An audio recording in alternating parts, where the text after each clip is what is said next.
G'day folks and welcome to Australian UFO Sightings official podcast. I'm your host Anthony Goodall and you're listening to Encounters Down Under. Here we invite guests on the show to tell us about their encounters with aliens and UFOs, where most of our episodes were streamed live from our Facebook page, which gave listeners the opportunity to ask questions to our guests regarding their encounter. If you have had an encounter and would like to be a guest on the show, please get in touch with us. You can send us a message through our Facebook page, Encounters Down Under, or send us an email at australianUFOsightings@outlook.com.au. Be sure to join us on Facebook and share with your friends and family to help us grow, and hopefully encourage others to come forward with their encounter. If you're an iTunes listener and a fan of the show, why not give us that 5-star rating and review, and you could have your review featured on the podcast. But enough of that, let's get into what you've been waiting for. So kick back, relax with your favourite beverage, and enjoy the show.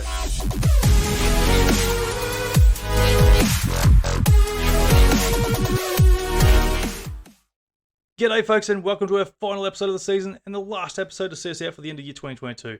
I'd just like to say a massive thank you to all my amazing guests on the show, helping to lead the way to bring credibility to the phenomena and helping break the stigma that's attached, as well as encouraging others to speak openly about their experiences. So again, thank you so much. It's been an absolute pleasure having the show, and I hope everyone's enjoyed your company on the show as well. Also, a big thank you to all my listeners for supporting the show. I hope you have enjoyed the podcast and I look forward to bringing you some more great content with some more amazing guests. Also, if you have any suggestions on where you'd like to see the show, then you know where to contact me, as I'd love to get your feedback. So once again, thank you again, everyone. It's been an absolute pleasure bringing you this content, and I look forward to bringing you some more content in the future. But without further ado, Chris joins us on this episode to help lead us out as he explains about a strange craft he encountered with his ex-partner, and we discuss his opinions on the topic of the phenomena in general.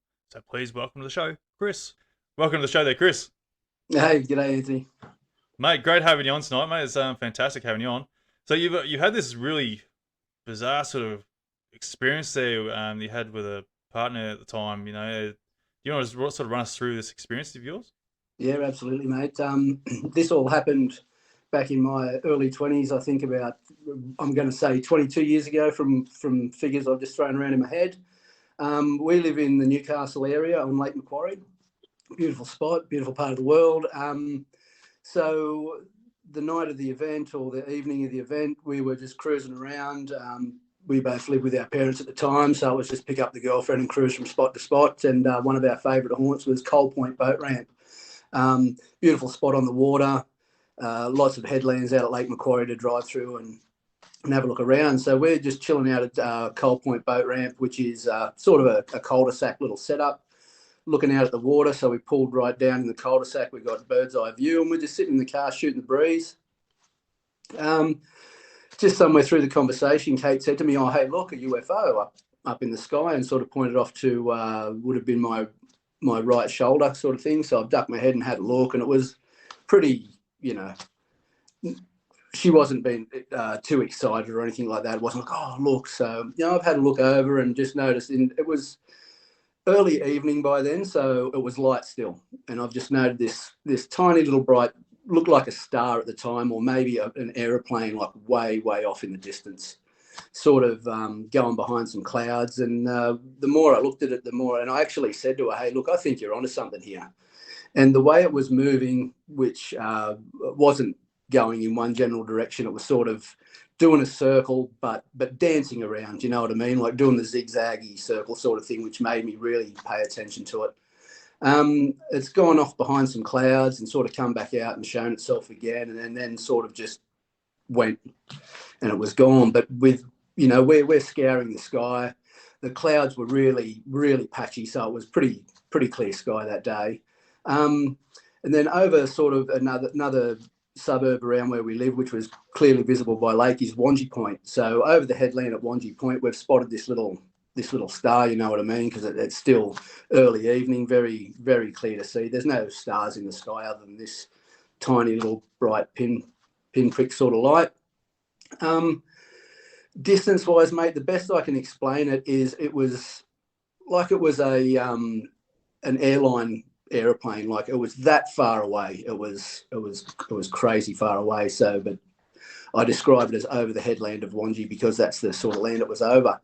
During this sort of time, maybe a couple of minutes have passed and it's starting to get a little bit darker, and so we're watching this little light, And the more I think about it now, I don't know whether it actually lit up like the high beams of a car, but I've told this story to about 5 or 6 people, and that's the way I've described it in the past. So this thing lit up like the high beams of a car, and within a millisecond was right in front of us. The light was off. As quickly as it come over, the light was off, and it was just hovering on top of the water. No sound, no more than 30 meters away, no closer than 20 meters. So it was in our face. It was kind of cube shaped, I'd say. It would have been about, at a rough guess, say 2 meters tall by 3 meters wide. From what I remember myself, as I spoke to you before, I've only got my own recollection. Kate and I obviously would have spoken about it, but 20 odd years ago, I don't remember any detailed conversations. But anyway, what I remember, this thing had an antenna on the top and on the bottom. The colour of the thing, I can't really recall, because at that point, the irrational fear had set in. I don't know what I'm looking at. This thing, what we witnessed before about the dancing star, and then the way it lit up from how many hundreds of thousands of feet away it was in our face within seconds, and just hovered right in front of us. I remember saying to Kate, like, what do you want me to do? And she said, let's just get out of here. And from books I read when I was 16 on UFOs, paranormal, all these sort of things, it was only one book really in particular, but mixed stories, was the understanding that electrics in your car won't work. Your radio doesn't work, cars turn off, things like that. And I'm thinking, oh man, if my car doesn't start, I'm gonna flip out, lose my mind, just out of sheer terror. You know what I mean? So I was frozen, absolutely frozen for a matter of say 10 seconds or so, and I just sort of pulled myself together and asked her again. I said, look, what do you want me to do? And excuse the language, she said, just go, just fucking go. So I built the courage up. I turned the key. Thank goodness the car did start. So the car started. To get out of this boat ramp, like I said before, it's a little cul-de-sac, so it was as easy as a U-turn. I've chucked a U-turn. All the while, man, I didn't look at this craft again. I was in fear, so I just panicked, like, let's get out of here. So I'm heading up the boat ramp, which was a reasonably steep hill, say 50 metres long to get out of there. And at the end, it's a T intersection, you chuck a right. And that's when I actually built up the courage to look over my shoulder and have a look. And as you start driving around, just let me explain for a minute. The roads around the lake around here, they all hug the lake pretty much. They're on a bit of a hillside and all hug the lake. So, and it's all not one way in, one way out, but you can just drive the whole headland around and have easy view of the lake. So as I'm turning right out of this driveway and cruising around the road, this thing started following us around the water. And being the driver of the car, that was sort of the last I looked. And we're driving along, and Kate's just saying to me, it's following us. I'm like, oh, damn, and drove, I'd like to say at a safe speed, probably not. Headed off back to another part of the lake, Killabin Bay, which is probably about 3 kilometres away. But as I said, it all hugs the road. So we're driving around that way. We got back to a friend's house who lives on the waterfront. And we just sat in the car for a minute trying to gather ourselves, reflect on what happened. Also, now we had to get out of the car, and the water being so close, as I said, I don't know, and Kate wouldn't have been able to tell if this thing had followed us the whole way. There's trees, there's houses in the way. So, and we're just thinking, man, this thing's going to be set out the front of this person's house. Like, and I remember doing a countdown, and we're like, ready, 1, 2, 3. And we just flung our doors open and ran as fast as we could. And we're knocking on the door, and one of the guys answered, and it's like, hey man, what's going on? And we just like bust in the house, like, let us in. And then we sat down and we told him what had happened. Of course, you get a bit of ridicule, like, oh, come on, man, it's UFOs and stuff. But then the way we were reacting and the way we were pretty serious about it and not really getting in on the gag sort of brought them around, and they're like, wow, man, really, like, tell us what happened. And as I just explained to you, we told them, and they're just like, wow, that's full on. I don't know how long we would have sat there with those guys for. I imagine it's a long time, because they're still absolutely terrified at what had just happened. And then I suppose we would have built the courage up to leave at some stage and dropped her off and home. Like where we pulled up at our friend's house, Kate lived a mere 100 metres away, so it wasn't too far to go. But yeah, that's our experience, man. It didn't seem too much to get out, but when I think about it and I replay it over in my head all the time, it just takes so long. Yeah. Did you happen to take notice of what the craft did after like you bailed into your friend's house? No. And I don't think it followed us all the way around. Like I said to you, just as I turned out of the boat ramp, it was no longer stationary and it started to come up and around to make that left-hand bend. And then as I'm driving, I'm trying to concentrate on the road, and Kate's just said it's following us. It's Yeah. following.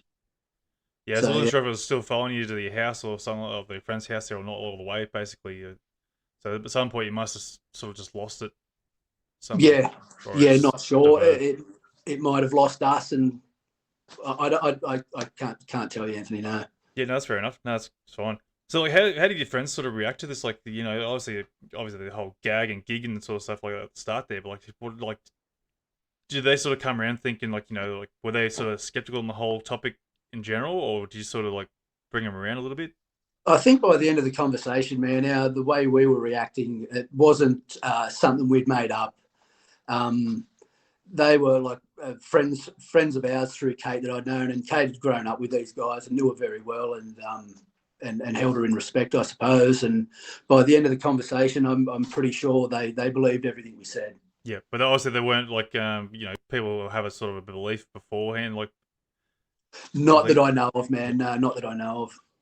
No, that's fair enough. That's cool. Because like it's sort of strange, like what the whole concept of like a cube craft is. Like it's not the first time I've heard of it. But when it comes to like a cubish sort of craft and with antennas on both sides, there it sort of makes you wonder, like what's the concept of one of these sort of Yeah, yeah, because crafts? it's not the basic disc shape or cigar shaped thing that you usually hear of. And it wasn't until just recently listening to a couple of podcasts and actually seeing one picture of the 50 most observed UFOs, and one was a cube, and I couldn't believe it. And it had an antenna on the top.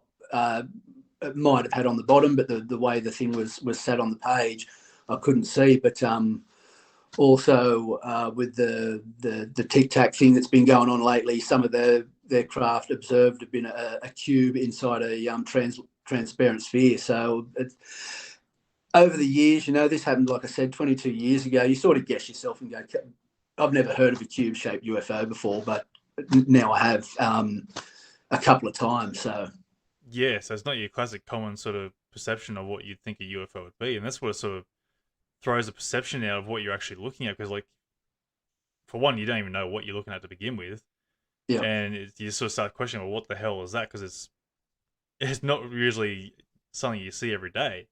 Well, if you're lucky to see it every day, or if any time at all. yeah. And so it was just so like when you like, I don't know, you experience it. Like, how would you feel? Like, how were you feeling when you sort of first saw this? Like, what were your At first, when it was just the dancing star in the sky, it was just like, wow, that's different. That's obviously not a plane or anything. And like I said, I've said to Kate, I think you're onto something. I'd never shown any detailed interest in UFOs before, I believe, and did back then. Had never experienced anything before. So to see this, it wasn't a write-off for me. It's like, yeah, whatever in the sky. So, yeah, I paid interest to that. But yeah, the events afterwards, man, it was so direct and so personal. It was for this thing to be so far away.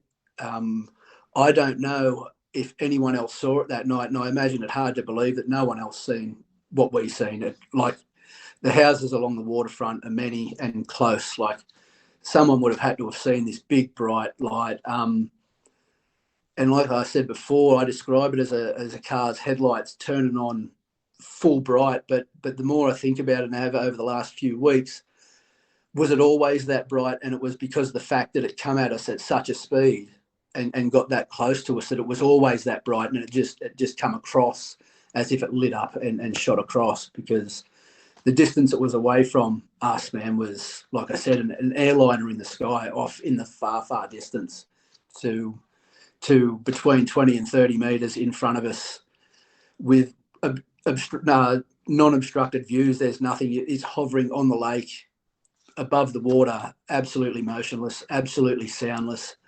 Um, its appearance to me almost looked white, which is another thing I always question myself on. I've never heard of a white or a cream coloured UFO, or was it?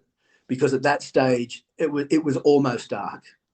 This thing went on for a while, but it wasn't the usual shiny disc object and stuff. So I've run this through my head thousands of times and asked myself many questions on all different aspects of what happened. Do you think it might have been like the light sort of glowing around the actual craft itself that could have been given that sort of color? Mate, that's highly possible. The reflections off the water from street lights that were around, because it wasn't pitch black. Like I said, there's a light at the boat ramp itself. There's little jetties out the front with lights on them. There's houses with lights on them. So, mate, possible it was a reflection of something. Yeah, because you see like any sort of like markings or any sort of detail to the actual craft itself, other than just Zero, being cubish. zero markings at all. Yeah, okay, so just flush paneling, just in a. Was it like pretty much like a straight cube, like as if you would, or maybe like a bit. I think you said like what, about 2 meters by 3 meters, roughly, so a bit Yep, rectangular in a sense. yep. Straight, square edges, perfectly straight, right angles. Just not a cube as such, but a rectangular sort of Yeah, shape to it. So yeah, 2 meters high, 3 meters wide. yeah, that's still a decent size to it though. Like, it sort of makes you wonder if it was actually being occupied, or if it could have just been like a bit of a drone ship or something like that. And this Massive, also makes you massive. wonder, like, what was it doing? And the technologies, 22 years ago, we didn't have drones.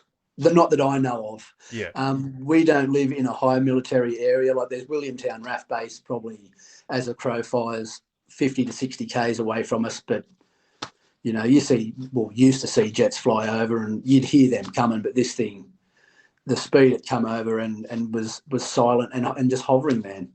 yeah. Do you sort of feel like that dancing star could have been this craft at that time? Yeah, absolutely, absolutely. Because when we seen the dancing star sort of thing going in and out behind clouds, it'd go in and then come back out. So it wasn't just traveling at one trajectory. It was coming back in and out. And then when we lost it, to say it was behind a cloud. So then, sporadic clouds here and there. It was a fairly clear day. Weather was great. So like I said, we're scanning the sky for where this thing is, and it was the only thing in the sky at that time, and pretty easily visible. So I believe it was the same thing as the dancing star that was going on Yeah, that's incredible. before. Like, it was like once we caught sight of it again, it was like a recognition, like, hey, they're looking at us, like, let's go over and see them, almost type of thing. I can't see why it would choose us to come over to, but yeah, from, man, all that distance in the time it took, like the snap of a finger, there it was. Yeah, it's absolutely incredible. It's sort of like a bit of a strange thing to sort of recognize that, like, some people have the gift of actually seeing these things. Sort of feel like they've been chosen in some sense, like to witness something like this. And it sort of makes you wonder why certain people are getting chosen, but others aren't. And I don't know, I'm still trying to work that part out myself. Like, there could be like some sort of connection, or some sort of vibration that you guys might have been given off of something, like you sort of to attract them or something. I'm not really 100% sure. Like, obviously, so what we've worked out so far in regards to these beings or crafts, whatever you want to call them, there's sort of a bit of a vibrational signal that we sort of give off, and assigns us like a bit of a connection with them as well. I'm not sure how far in depth you've gone in with this whole subject and whatnot, but it just seems to be an emotional connection, at least, or some sort of vibration that we're giving off that gives us the abilities to connect in some sense. And I sort of feel like you might have been, whatever you were doing at the time, it sort of gave off that vibration to attract them. Yeah, man, that's possible. I haven't researched that sort of thing after the event or anything like that. I've heard on lots of different podcasts and lots of different clips I've listened to that some people have multiple experiences. Yeah. I've never had another one after this. I'd like to say I'd like to. I don't know how I'd react to it, but it'd be great to happen again. But yeah, I'm not one of those people that have the multiple experiences and these things keep coming back to. As for what happened that night, whether it was a vibe we were throwing out, I can't tell you. It just happened to us. And one thing I do remember through talking to Kate about afterwards, it was like, yeah, it was as if it knew we were watching it. Yeah. So how was Kate feeling after all this? Was she pretty buzzed, or was she still a bit frightened from the whole experience? Shaken up, Yep. man. Yeah, absolutely. So obviously, in the days afterwards, we would have spoke about what happened. Like I said before, I don't remember these conversations, and I really wish I did. Years and years later, I spoke to my wife about it, who was very skeptical. I'm like, oh yeah, UFO, you see a UFO, a bit of a jibe at me and stuff. And I'm like, well, hey, listen, this actually happened, and Kate was there. And that was probably one of the first times I reached out to Kate about it and said, hey, do you, because after, say, 20 years, I've been with my wife for nearly 21 years now. So after, say, let's say 15 years, you start to question, did it really happen? Like, did it happen the way I thought it happened? And when I reached out to Kate, and Kate sent me this fairly long message that, say, 5-6 years ago now, I haven't kept or anything like that and don't remember in detail, but was pretty much exactly what I remember from that night. And I called my wife out and said, hey, come and read this. You know, I'm not crazy. People who believe in UFOs aren't crazy. And a lot of people are unfortunate enough to be there by themselves and not have that backup to say, hang on a sec, man, I was there. This is what happened. And for her to relay my story back to me pretty much word for word, and for someone else to read it, I got like this, okay, this semi nod of approval. Like, well, maybe you're not crazy. Well, that's the thing. Like, it helps a lot when you have someone there to go and sort of witness it with you, because it adds that bit more credibility to it. Yeah, And obviously, it verifies that you're not going crazy. You're not hallucinating, because you're obviously saying the same thing. So yeah, again, it just adds so much more credibility when you have multiple witnesses on the whole thing. yeah. And that's pretty much. I'm just going to go switch this light on. I'm going pretty Yep. dark on. I'll take the phone with me. And that was one of the things that definitely got me to reach out to you, Anthony, was that I had someone with me, and it not only. Oh, sorry. Yep. Not only does it make it more credible to people listening to the story, but also gave faith in myself that I wasn't crazy. And after all these years, it wasn't just something I imagined, or I didn't leave things out, or I didn't put things in. It just that's the way it was. Yeah. So when I actually contacted Kate and said, "Look, I'm going on this podcast. Would you like to come on?" And she's like, "Oh, I'm a bit nervous. I might give that a miss." We had the conversation again about, can you tell me what you recall in case there's something, some more information I could put in. But man, everything was pretty much the same. The distances the craft was from us, the events leading up to it was basically identical. Yeah, no, that's still, either way, like, it's still an amazing experience there. Like, regardless of, like, I always had a bit of a frightening moment at the time there, but it's still incredible to be able to see something that close to get a reasonably enough detail to sort of like Yeah, question what you're actually seeing. So, yeah. how's your wife sort of feel now? Like after she's like, you've obviously had a credible response to this to sort of back your statement up. How does your wife feel now? Is she still a bit skeptical on the whole thing, or is she? Well, not on my experience so much, but skeptical still on the whole thing, which to people like you and I is crazy. You know what I mean? I suppose we've all got our own interests, and to me, one is UFOs, which are now UAPs and stuff like that. The thought process that I put into it as to why I believe they're here, and to people just to write it off with probably out giving it 1 second of thought is just a bit crazy to me. But my wife doesn't show any interest in it, and I suppose she believes what I say, but maybe until it happens to her one day, she'll show no interest. I don't know. Yeah, no, that's one of the things that, like, people need to go and actually witness it for themselves half the time. Like, obviously, Yeah, seeing is believing, and when they do see something, it sort of opens up their whole world and their perspective on what the reality is out there. And yep, either way, like, reason for doing this show is to sort of try and help people understand that these things are actually out there, even if you do have a bit of a skeptical sort of take on the whole entire topic. But Yeah. not everyone's bullshitting, not everyone's lying about this whole topic. There, people are seeing strange things that they don't understand. Some of it is misidentifications, but either way, this is still that perception there where that people are actually seeing that it's something that is defying our own sort of technological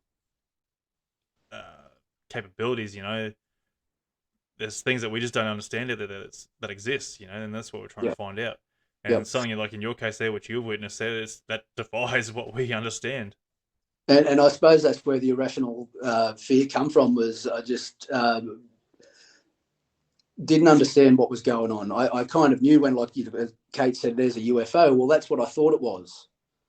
But what happened afterwards was, yeah, it's something that was hard to comprehend. But to get back to the topic of belief and whatnot, I find it a bit frustrating these days that you have to be a David Fravor or you have to be part of the military or some organisation that wears a uniform for people to be believed these days. Yeah.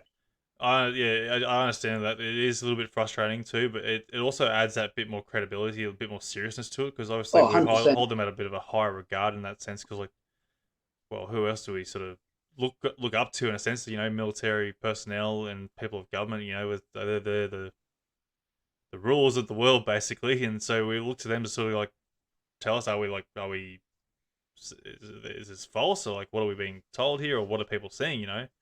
And after all these years, it's sort of been swept under the rug. It's been shunned upon. People are being called crazy and whatnot there. And now that this is actually coming out, I guess it needs those high end sort of figures, the person, like in that regard, where they can be taken seriously. Yeah, yeah.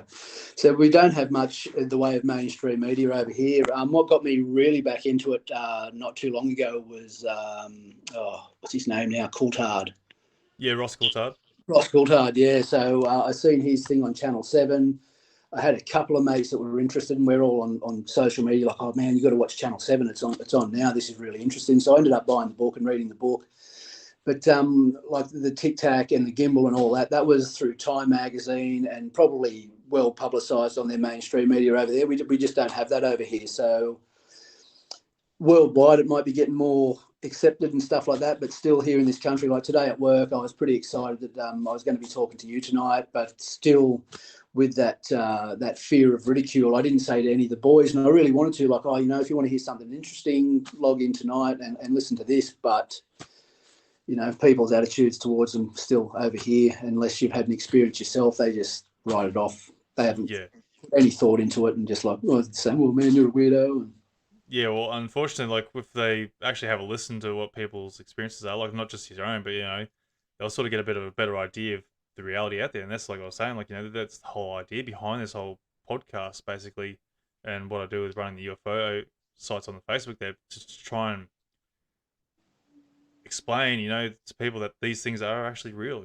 People are experiencing something that we can't explain, and Yep. The truth is out there, Yep. and that sort of thing. And it is happening more and more. I don't know. It's just because I believe and I listen to a lot of podcasts. But 20 years ago, there wasn't hundreds of stories to go to bed to each night and plug into your ears and just listen away. That's right. It wasn't the way, and it's getting more prevalent now, which is a good thing. And I just hope I'm alive when the day comes that this full disclosure is finally made, and whatever the next step is, I hope I'm still around. Yeah, like obviously Australia is very far behind on when it comes to this whole disclosure thing.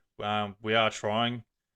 Got myself there, got Grant Levac out there, Ross Coulthard's having a good old go at it as well. Like we're all trying to get Australia to try and back America up, but unfortunately, America's got their hands deep in Australia's pockets basically to try and hold them back a bit and go, hey, look, we're taking control of this.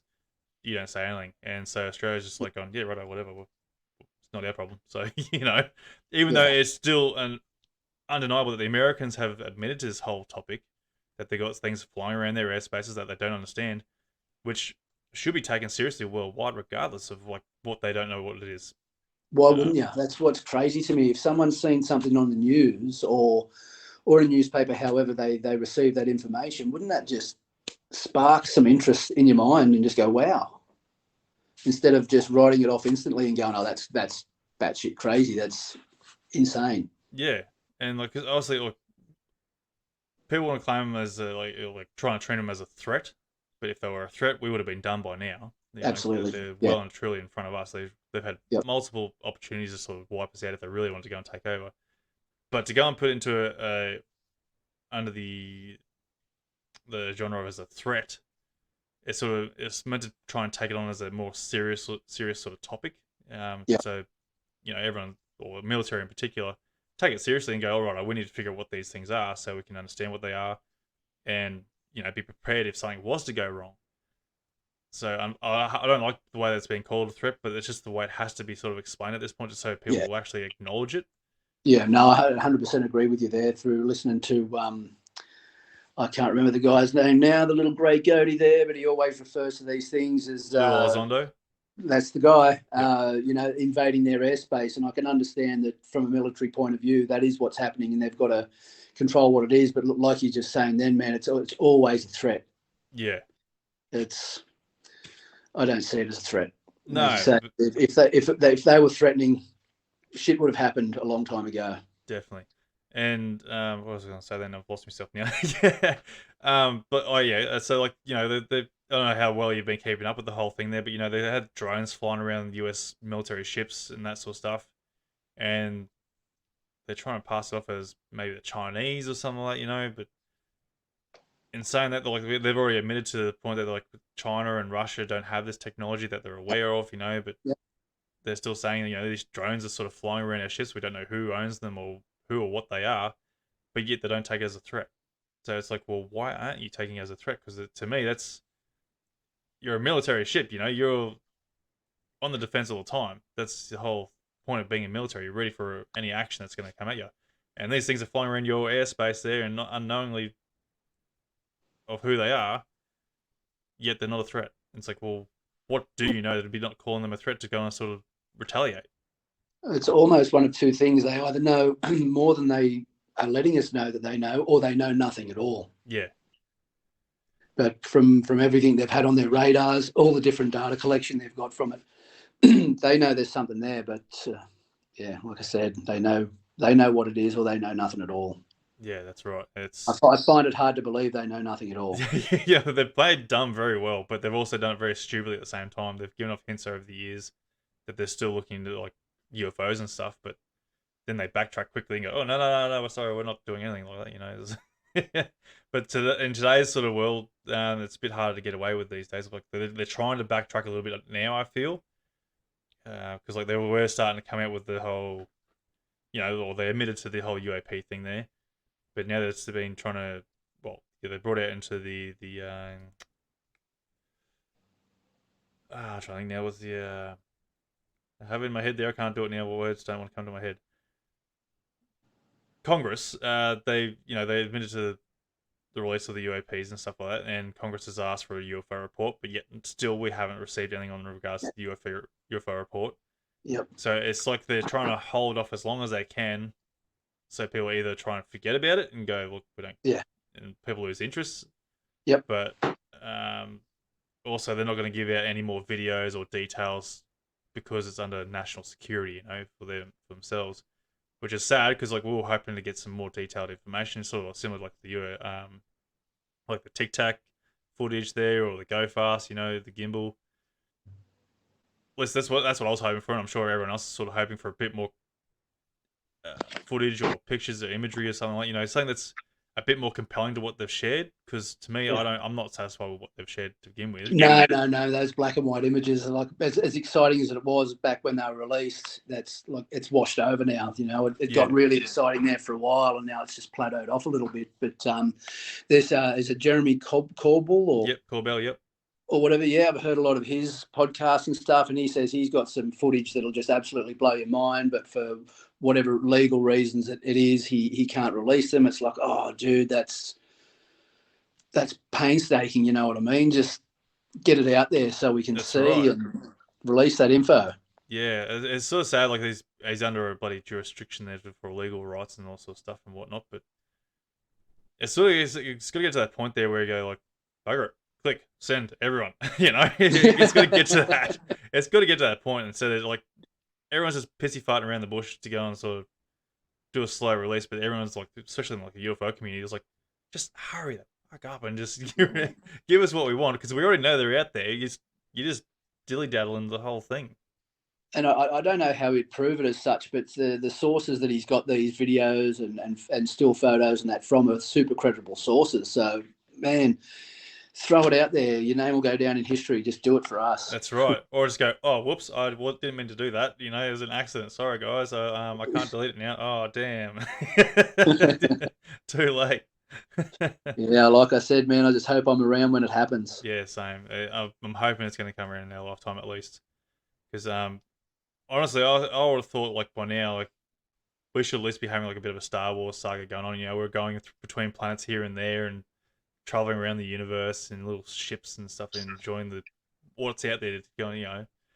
But We don't even have hover skateboards yet. What's going I on with that? know. Oh, the movies lied to us. Oh, damn. So, a question I was sort of bring up too is like, anyone in your family had any history in regards to UFOs at all? Well, yeah, my dad. My dad once. Very simple story. I don't remember the finer details of, but dad's someone that I've always spoken to about pretty much anything. And when I went home that night and told dad what had happened, he's like, "Oh, wow, really? Didn't brush it off." He's, when I was a child, dad's from Wales. When I was a child, I seen one night. Like I said, don't remember the finer details, but yeah, just was open ears and really interested in what I had to say. So yeah, but other than Dad, we're the only family besides my uncle in Perth, which is thousands of k's away from Newcastle. Yeah, that we're the only ones here. So maybe one or two friends that I've spoken to. Like I've told the story I told to you guys tonight to half a dozen, maybe a dozen people at most, and every well maybe twice I've had someone go, "Oh man, that's super interesting. Well, listen to this." And it's told me something back. Other people are just wide-eyed, like, "Oh, yeah, yeah." Like I've known you for a while. You seem pretty credible, but this topic of conversation is just pretty like a bit too out there for me. But yeah, no one in my close circle or family has had anything near as what I've experienced, which Yeah, is a fair shame. enough. I'd love to hear it. Yeah, definitely. So it sort of makes it like the question there with Kate. I hope she's in the comments here somewhere. Like I'm wondering if like Kate might have a history with her family in regards to them having experiences there. So I'm just trying to get an idea because like sometimes going through my research there, it's family bloodlines that sort of have a relationship or there's some sort of connection there with regards to these beings or whatever you want to call them. Um, I call it a blood contract because obviously there's some sort of deal being made in the past there where the family bloodlines there's a trait in the genes of that family that they've got an interest in. So obviously Yeah, they go through the predecessors of the family there and go through and take their pick basically. So it sort of makes you lead down the track there. Or if nothing's really too much on your side of the family, could there possibly be something there with Kate, or it could have just been an absolute coincidental one-off that you both experienced something? yeah. Well, it's something I can ask Kate in the future if it is anything. If she's heard anything from any of her family, or if herself's experienced anything after what we did 22 years ago, which highly possible. You never know. Yeah, it's That's interesting. that's something I'll go. I let her know that this was on yesterday, so hopefully she's on there somewhere. And if not, she'll listen to it at a later date, and I'll converse with her more and try and Yeah, find out more. yeah, no, that sounds good. No, that's awesome though, because it's just it's sort of interesting to try and figure out what's the bigger connection, what's the bigger story here. Like people claim that they're taking people away, and like I was saying, like they got some sort of trait in the genes there that they want, trying to do a bit of hybridization between their species and our species. Trying to create a more durable being that can sort of withstand our world or something. There's obviously a bigger picture to it, or they're Yeah. trying to like keep their species alive in Yep. that regard. There's obviously lots of different theories, really, but it's just which one's the right one. The theories are endless. Hey, I've sat awake at night lots of times running what I perceive as the most reasonable scenarios around like what's happening, and man, it's endless. The mind boggles. It does, and it just leaves you still questioning to this day, like, well, what the hell are we seeing? What's going around? What's happening? You know, because it goes back to like thousands of years with this whole Yeah.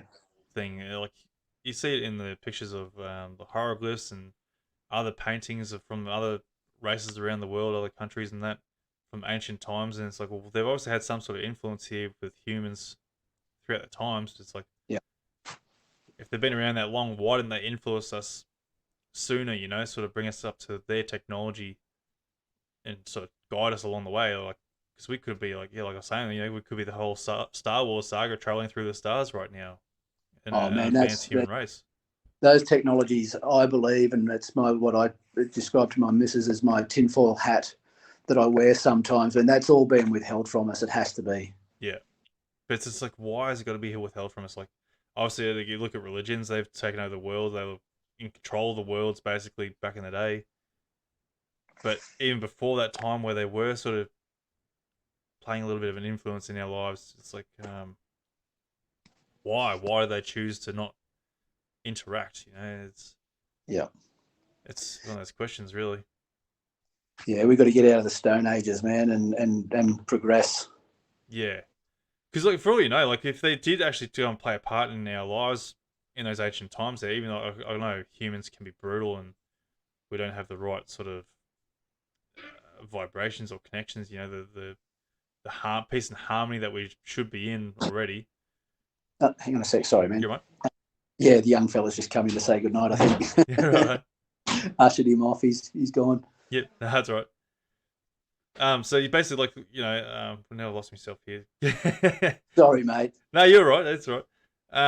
Like if they did go and sort of influence us, like why such the big long wait in between that? You know, we could have been taught and sort of guided along to be sort of a lot more peaceful and loving, and you know, we would have been a lot better connected instead of going through these years of war, Yeah. where you know someone's got to be the higher power in that sense, you know, and then we could have avoided all these world wars, and still to this day, like you know, avoiding conflict between countries, we could have been in like a whole utopia. And Yeah. obviously that's the end game, but it's like, well, why? Why did it have to be like this? Man, you could go crazy thinking about that sort of stuff. Yeah, Like literally. Yeah, like look, my past comments, like we've got to get out of the Stone Ages. We need to progress from where we are now, and it's accessible, I believe, and it's just been withheld from us.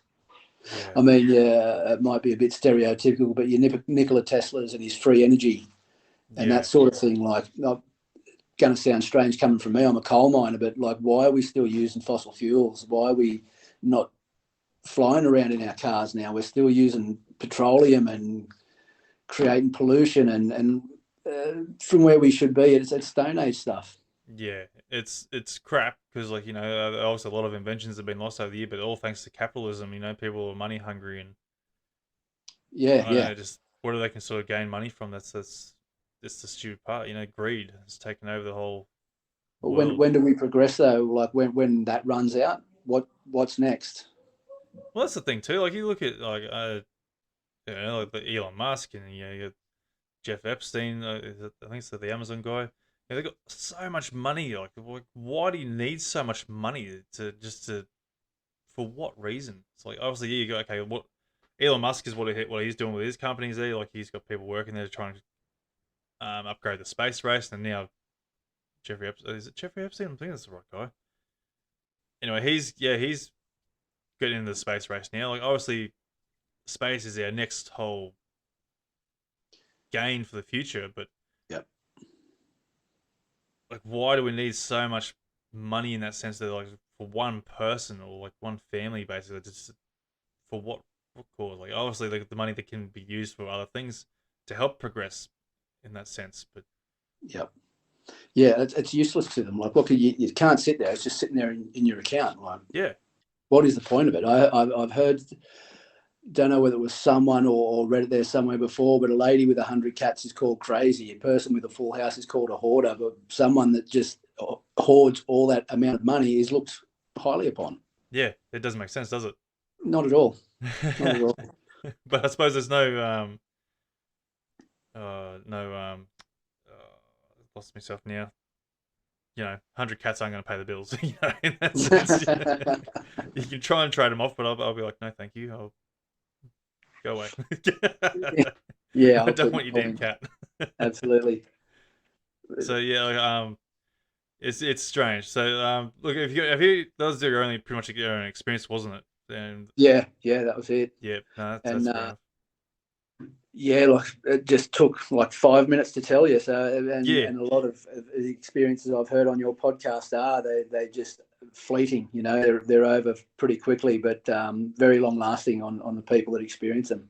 that's right, because it sticks to your head for the rest of your life, basically, and in the hope of seeing something amazing as well. It's just one of those life changing experiences there where you still question, go, what the hell is going on? Like you were saying before, like you still question it to this day. Like, did it happen? Was it real? Like, was I going crazy? You had to go and sort of back yourself up and go and find out for yourself with Kate there. And it's like, well, you know, Well, there was actually, I think it might have even been the first podcast I listened to of yours. There was a lady from the Putty Road, which is, I used to travel along the Putty Road to work when I worked up the Hunter Valley. So it's no longer than an hour away. It's very popular with motorcyclists and stuff like that. But what stuck with me with her is she said she was just absorbing as much as she could and was taking in as many details as she could. And I'm like, well, wow, what composure compared to my experience and that fear that was going on. So when I first had contact with you and was thinking about everything, I'm like, oh God, I just wish I could have been like that lady and absorbed so much more. So instead of a 5 minute story, it could have been,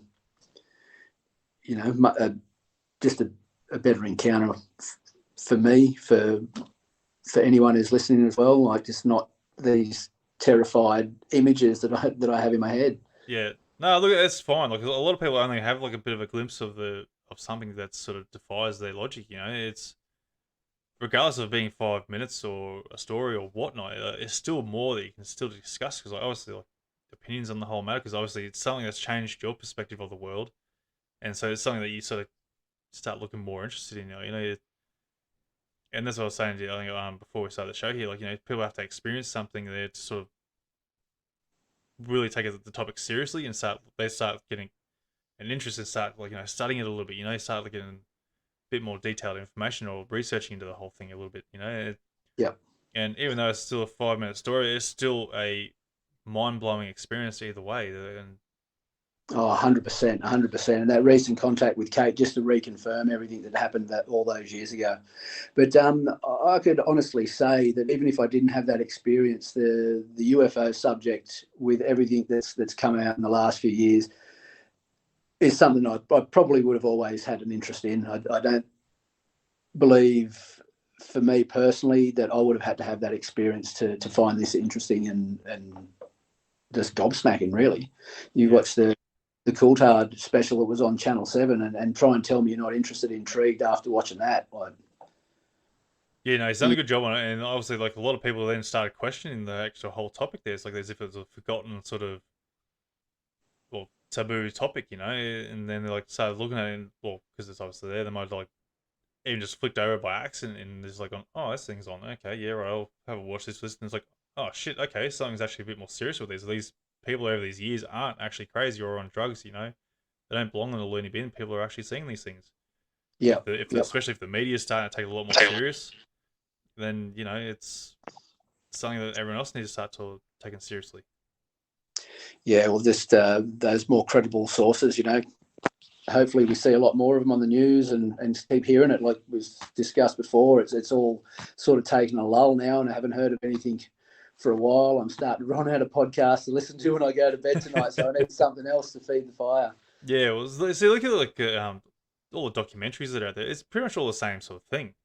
Like they always cover the same stories. Like they'll go back to Roswell or something like and they'll start going through the history of different sightings around the world that sort of taken up in a high regard.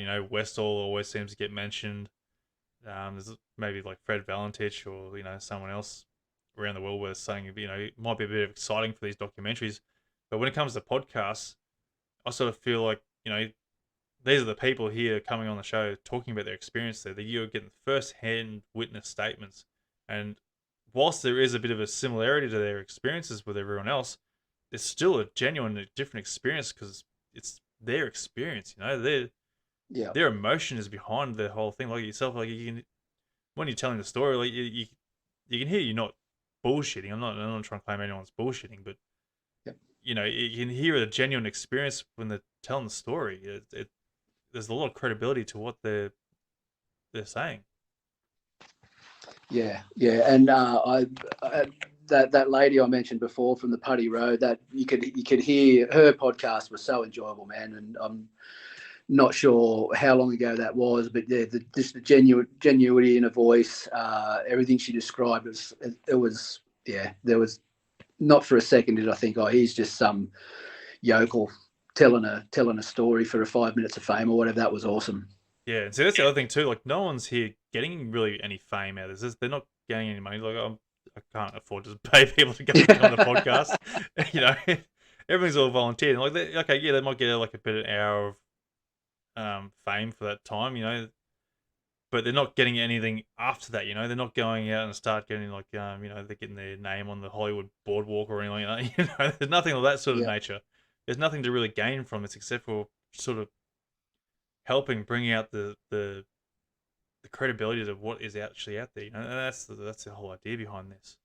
Well, for me, it was just to not so much get it off my chest, but it's something that I haven't told a lot of people. And when I listened to your podcast, and it was like, oh, if you've got an experience, you can catch me on Facebook or anything. It was like, oh, wow, that's so exciting. For years, there's never been that avenue to let people know, except for your family and friends, and that's it. And like, how many people can you tell the same story to?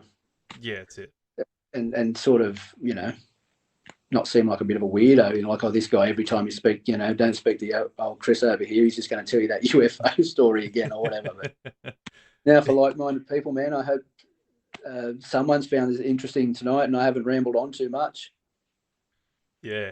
No, it's awesome. Look, mate. Before we go, actually, I do have one question before we finish up here. But if anyone does have any questions here, they want to sort of throw in the comments here before we finish up, I'll definitely relay the questions there. So one of the big questions I sort of asked in the podcast here: what do you sort of feel, or who do you think, or what these beings are? What's your sort of perspective on these things? Like, do you think they're from, like, they might be another galaxy, dimensional, something? What that could be terrestrial. What's your sort of opinion on Yeah, what man. these things Over the are? years, over the years, my opinions have changed. I haven't found anything concrete that I believe in. The original theory was they're extraterrestrial. And I almost still believe that. Other theories are it's us from the future, time travelers. Like, I find that I don't entertain the thought as to the word entertain, but that's something that makes sense to me as well. The theory of them, like, we've got that missing part of our DNA. Where did that come from? That side of things. Are they abducting people to mix genes or whatever? But to answer your question in whole, I suppose I still think that it's extraterrestrial. They're coming from far distances and other galaxies, planets, dimensions, whatever. They're not from our world Yeah, or from Earth. yeah. Well, I'm sort of leaning more towards possibly terrestrial as well, with a bit of a mix of maybe ETs, because you look through like ancient uh, civilizations there. Obviously, there's some sort of things been happening there, Yeah, But then you look at the pyramids, you look at the Greek and Roman sort of their temples, the pillars there. There's big massive pillars that are sitting upright, and they've got the big ass beams across the top of them. Like, how do they do that? Like, I'm not sure if you heard yeah, us with our segments there with unlocking the coded realms with Triffin and Grub there, like trying to go through and trying to pick out parts of interest there, of ancient civilizations and the connection to yeah, today's world and ETs and whatnot. There's a lot of different things, theories, and that, and whether they are from another galaxy. It's obviously one of those things. But people claiming they're from the Zeta or the Palladians. All these beings coming from different races, and it's like, well, how can they get here in such a time? Like, well, how long does it take them, sort of thing? And they're very much advanced than us. And could they be yeah, interdimensional? Could they get here from another dimension and they're sort of interacting with us? Hence why we can't see them, or they're very quick to travel. Like, it's just so many questions, and whether like I suppose there's no real wrong answers. It's just I suppose it's No, just not at whichever way all. you And want to sort of take it. I'd say you're very similar to me, where the UFO subject branches you out into other things. I've just currently finished watching Graham Hancock's, and I've listened to thousands of his podcasts as well. But his Ancient Apocalypse series, it's on Netflix recently, and that ancient ancestors of the humans, how did they get their technologies back then? And it just goes on and on and on. The questions just lead into more questions. Yeah, it's just a big ass wormhole. You can go down this one little bit here, and it just branches off to here, and it's like, ah, shit. Now there's something over here. I gotta look over here, and it's like, where's it all? I just want to get like the whole of it, just roll into one, and just like figure out what the hell is going on, you know? Yeah, someone just give me the definitive answer. Yeah, that's it. But then it'll be boring then, because then then we know everything's like, so now what do we do? Well, that's the end of the podcast. Thanks. But mate, look, if you got anything more to add towards your thoughts on the whole matter or anything like that before we finish up? I'm happy with that, man. Yeah. No, that's cool. No, I've got no more comments here. And yeah, mate. Look, mate. Thank you very much for coming on the show. Absolutely wonderful having you on here, and it's been an absolute pleasure reliving through your experience. Thanks, Anthony, mate. It was great to come on and yeah, tell my story, tell my experience. Yeah, no, it's absolutely wonderful. So, all right, mate. Yeah, again, mate. Thanks again, mate, and I'll talk to you soon. All right, cheers, Anthony. Bye, mate. Cheers. And that will do it, folks, for this episode of Encounters Down Under. I hope you enjoyed the show, and remember, you can also get involved in the show by joining the Facebook page and getting in on the live streams. Also, please be sure to share with your friends and family to help us grow and potentially find our next guest on the show. If you or you know someone who has had an encounter, please get in touch with me through our Facebook page via Messenger or email at australianufosighting@outlook.com.au. I look forward to seeing you on the next Encounter Down Under. Hooroo!